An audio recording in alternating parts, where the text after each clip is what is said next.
अस्सलाम वालेकुम व्यूअर्स, मैं हूं शाकिर सोलंकी। व्यूअर्स, आज पीटीआई का एक बड़ा प्लान नाकाम बना दिया गया है। पीटीआई ने प्लान ये बनाया था कि वो कौमी असम्बली के इजलास में आएंगे और कौमी असम्बली के इजलास में हंगामा करेंगे, शोर शराबा करेंगे, हुकूमत को टफ टाइम देंगे, क्योंकि पीटीआई के अरकान तकरीबन सारे फारिग हो चुके हैं, मुस्तफ़ी तो हो चुके हैं, लेकिन लाहौर हाई कोर्ट ने जो फैसला दिया है कि इनके इस्तीफ़े आखिरी जो मंजूर हुए थे 43 अरकान के, इनके इस्तीफ़े की मंजूरी जो है लाहौर हाई कोर्ट ने रोक दी है और इन मुस्तफ़ी अरकान के हलकों में जो इंतखाबात ज़मीनी होने जा रहे थे वो भी रोक दिए हैं लाहौर हाई कोर्ट ने। तो उसके बाद पीटीआई ने बड़ा प्लान ये बनाया कि जी आज कौमी असम्बली में जाएंगे, क्योंकि आज शेड्यूल था इजलास, और वो इजलास में आकर एहतजाज करेंगे और हुकूमत को बावर कराएंगे कि जी आपने गलत गैर आइनी फ़ैसला किया था, स्पीकर को कहेंगे, और जो लाहौर हाई कोर्ट ने जो है उसको रिवर्स कर दिया है। तो हुकूमत को टफ टाइम भी देंगे और राजा रियाज से अपोजिशन लीडर का ओहदा वापस लेने का मुतालबा भी करेंगे। और इस तरह प्लान ये था कि राजा रियाज से स्पीकर अपोजिशन लीडर का जो ओहदा है वो हम छीनने में कामयाब हो जाएंगे। ये प्लान था पीटीआई का। लेकिन आज हुकूमत ने इस प्लान पर पानी इस तरह फेर दिया कि हुकूमत ने दो प्लान बनाए थे कि plan A plan B. Plan A ये था कि इनको कौमी असम्बली में वापस आने नहीं दिया जाएगा, इजलास में इनको कौमी असम्बली के हाल में या इजलास में शिरकत करने नहीं दी जाएगी, क्योंकि स्पीकर कौमी असम्बली राजा परवेज़ अशरफ इनके इस्तीफ़े मंजूर हो चुके हैं। इनके तो 2 दफ़ा इस्तीफ़े मंजूर हुए हैं, ये बड़ी मज़ेदार बात है।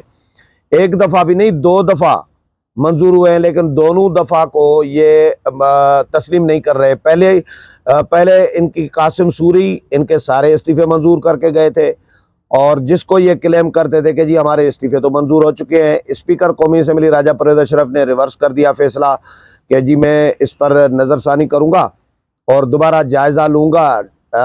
डी सील कर दिए गए थे इनके इस्तीफ़े और स्पीकर को पेश किए गए थे। तो दूसरी दफ़ा जब स्पीकर ने मंजूर किए हैं तो उसको भी नहीं मान रहे। भाई पहले आप पहले वाले को या माने अपने डिप्टी स्पीकर कासिम सूरी के इस्तीफ़े की मंजूरी को जो जो उन्होंने मंजूर किए थे उस फैसले को तस्लीम करें, या फिर आप राजा परवेज़ अशरफ के फैसले को तस्लीम करें। राजा परवेज़ अशरफ के 2 किस्म के फ़ैसले, यानी अगर वो इस्तीफ़े मंजूर कर रहे थे तो भी ये अदालतों का दरवाज़ा खटखटा रहे थे। पीटीआई के लोग इस्लामाबाद हाई कोर्ट से रुजू कर रहे थे कि जी हमारे इस्तीफ़े मंजूर क्यों कर रहे हैं, और अगर इस्तीफ़े मंजूर नहीं कर रहे थे तो भी अदालतों से रुजू कर रहे थे कि और प्रेस कॉन्फ्रेंसें कर रहे थे, मुतालबात कर रहे थे कि जी इस्तीफ़े मंजूर करें हमारे।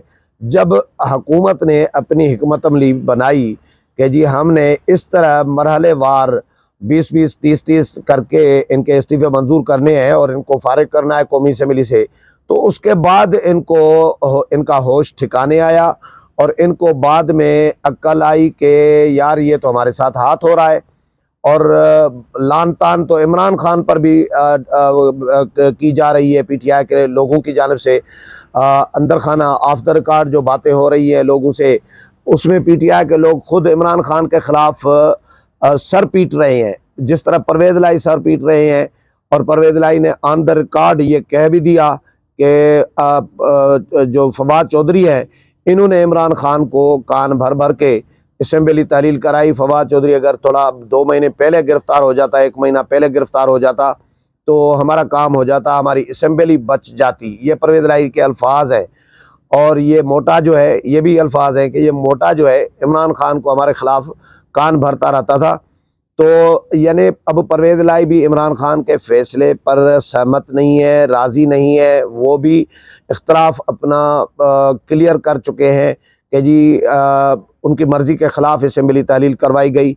इसी तरह पीटीआई के जो मुस्तफ़ी अरकान हैं वो भी ये बातें कर रहे हैं कानों में जो काना फुसरी जिसको कहते हैं एक दूसरे के साथ, उसमें ये कहते हैं कि जी इमरान खान ने गलत फ़ैसला किया, बड़ा नुकसान हो गया। इमरान खान को भी एहसास दिलवाया गया। तो अब इन्होंने कहा कि जी चलो हाई कोर्ट से, लाहौर हाई कोर्ट से इन्होंने रुजू कर लिया। लाहौर हाई कोर्ट ने इनके इस्तीफ़े रोक दिए तो इन्होंने कहा कि जी हम अब जाएंगे असेंबली में और शोर शराबा करेंगे, हल्ला गुल्ला करेंगे, हंगामा आराई करेंगे, हुकूमत को टफ टाइम देंगे, परेशानी होगी हुकूमत के लिए पैदा करेंगे। लेकिन हुकूमत ने प्लान दूसरा ये बनाया, पहला ये बनाया था आज के इनको आने नहीं दिया जाएगा, क्योंकि स्पीकर इनके इस्तीफ़े मंजूर कर चुके हैं। अब इनके इस्तीफ़े लाहौर हाई कोर्ट ने तो चले मंजूरी रोकी है, लेकिन इस्तीफ़े इनके मंजूर हो चुके हैं और स्पीकर का फैसला अपनी जगह पर बरकरार है। जब तक स्पीकर कौमी असम्बली को या कौमी असम्बली सेक्रेटेरिएट को लाहौर हाई कोर्ट के फैसले की कापी नहीं मौसूल होती, तब तक इनको हम आने नहीं देंगे। ये राजा परवेज़ अशरफ ने, स्पीकर कौमी असम्बली ने ऑन द रिकॉर्ड आज गुफ्तगू भी की मीडिया से, और उन्होंने भी ये कहा कि जी एक तो मुझे फ़रीक बनाया गया है, कौमी असम्बली से स्पीकर को फ़रीक बनाया गया है, तो मेरे पास तो कापी आई नहीं है। जब तक कापी नहीं आएगी मैं कैसे इनको आने दूंगा? मेरा फैसला तो अपनी जगह पर मौजूद है।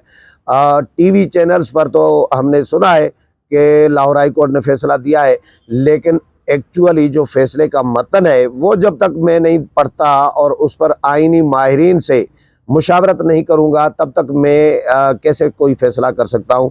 जब मैं फ़ैसले की कापी मिलेगी मैं पढ़ूंगा, फिर आईनी माहिरीन से मुशावरत करूंगा, उसके बाद जो लाया अमल होगा वो हम तय करेंगे। तो ये प्लान बनाया गया था क्लियर। कौमी असम्बली सेक्रेटेरिएट के हुकाम ने भी ये कहा था कि हम आने नहीं देंगे पीटीआई के लोगों को। पीटीआई के लोगों ने प्लान ये बनाया था कि जी एक तो लाजिज़ में, पार्लियामेंट लाजिज़ में इकट्ठे हुए और वहाँ से फिर इन्होंने मुश्तरका तौर पर कौमी असम्बली आने का प्लान बनाया था। कुछ अरकान पीटीआई के 8 से 10 अरकान तकरीबन कौमी पार्लियामेंट हाउस पहुँचे थे, लेकिन कौमी असम्बली के इजलास में नहीं आए थे। इजलास में शायद उनको आने भी न दिया जाता। पार्लियामेंट के अहाते में चले साबिक एमएनएज़ हैं, वो पार्लियामेंट के रुकन हैं साबिका, लेकिन उनको पार्लियामेंट के अहाते में तो चले आने की इजाज़त दी जा सकती है, लेकिन ऐवान में नहीं आने दिया जाएगा। ये प्लान बनाया गया था कौमी असम्बली सेक्रेटेरिएट की जानिब से और स्पीकर कौमी असम्बली की जानिब से। और दूसरा प्लान ये था कि जी कोरम की निशानदेही कराई गई। अब कराई गई या मौलाना अब्दुल अकबर चित्राली ने खुद की, क्योंकि हम सहाफ़ी लोग भी ये डिस्कस कर रहे थे कि जिस अंदाज में कोरम की निशानदेही हुई, ये तो हुकूमत को रेस्क्यू करने वाली बात थी कि पीटीआई के लोगों के आने से पहले ही इजलास ख़त्म कराया जाए। कोरम पूरा नहीं था, इजलास जैसे ही शुरू हुआ, हालांकि इजलास शुरू हुआ तकरीबन कोई 50 मिनट 45-50 मिनट बाद में शुरू हुआ। 11 बजे का टाइम था, 12 बजे के करीब, पौने 12 बजे के करीब इजलास शुरू हुआ और फिर भी कोरम पूरा नहीं था, फिर भी अरकान पूरे नहीं थे। ये हो सकता है जानबूझकर अरकान कम रखे गए हों, उनको कहा गया हो कि इधर उधर रहें, चैम्बरों में रहें, लेकिन ऐवान में ना आए ताकि कोरम पूरा ना हो। मौलाना अब्दुल अकबर चित्राली को हो सकता है कहा गया हो कि आप निशानदेही कर दीजिएगा कोरम की, क्योंकि वो एमएमए के तो हैं लेकिन हुकूमत में शामिल नहीं है, जमात इस्लामी नहीं है। तो मौलाना अब्दुल अकबर चित्राली ने कोरम की निशानदेही की, गिनती कराई गई तो कोरम पूरा नहीं था। फिर वो जो डिप्टी स्पीकर हैं हमारे जाहिद अकरम दुरानी साहब, उन्होंने फिर इजलास गैर मुय्यना मुद्दत तक मुलतवी कर दिया, यानी कोई भी कार्रवाई नहीं हुई। तिलावत हुई, नात हुई और कौमी तराना हुआ। उसके बाद जब एजेंडे की कार्रवाई शुरू होनी थी, 42 नुकाती एजेंडा था, बहुत बड़ा एजेंडा था, कानून साजी होनी थी, उससे पहले मौलाना अब्दुल अकबर चित्राली ने शोर शराबा शुरू कर दिया कि जी देखें आपने अभी 7 मिनिस्टर कल काबीना में शामिल किए हैं, मुआविनीन खुसूसी लिए हैं और इतनी लंबी तवील एक फ़हरिस्त है काबीना के अरकान की, लेकिन ऐवान में वज़रा आते नहीं हैं, ऐवान को हुकूमत संजीदा लेती नहीं है और मजाक बनाया हुआ ऐवान को। लिहाजा ये कानून साजी जो बग़ैर वज़रा के हो, मैं ऐसी कानून साजी नहीं होने दूंगा और इस कानून साजी की अहमियत नहीं है। तो इस तरह शोर शराबा करके उन्होंने कोरम की निशानदेही कर दी और कोरम न होने पर इजलास मुलतवी हो गया गैर मुय्यना मुद्दत तक। हालांकि 1-2 दिन इजलास होना था अभी, लेकिन वक्त से पहले ही गैर मुय्यना मुद्दत तक मुलतवी कर दिया ताकि पीटीआई का जो प्लान था उसको काउंटर किया जा सके, क्योंकि ज़ाहिर है सियासत में दाव पेच सारी जमातें लगा रही होती हैं, हर सियासी जमात अपना दाव पेच लगाती है।